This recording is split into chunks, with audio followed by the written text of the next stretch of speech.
Hi, I'm back for distortions in body image, and this is the sixth. This is body distortion number 6, and we're going to call it mind misreading. I'm getting from this book from Dr. Cash, the body image workbook.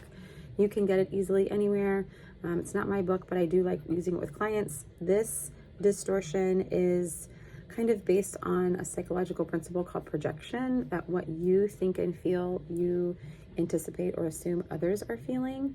So, oh gosh, I feel really fat in these clothes. I feel uncomfortable in these clothes. So they're going to automatically think that I think that.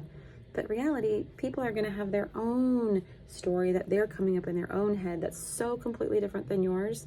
And the subjective experience of your body and their body is just based upon what's happened to them.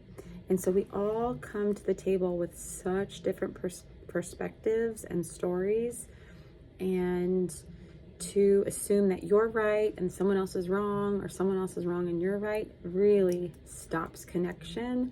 Connection is trying to understand your experience, their experience, and how you can experience something together. So the mind misreading is assuming you know what people are thinking based upon what you're feeling. And that's not necessarily the case. So appearance, mind perception is you feel so uncomfortable in the way that your body is showing up. You are assuming that that's how other people are defining your body too. And everybody has such a different body story. And a lot of times we don't talk about it. And sometimes it's really vulnerable to talk about.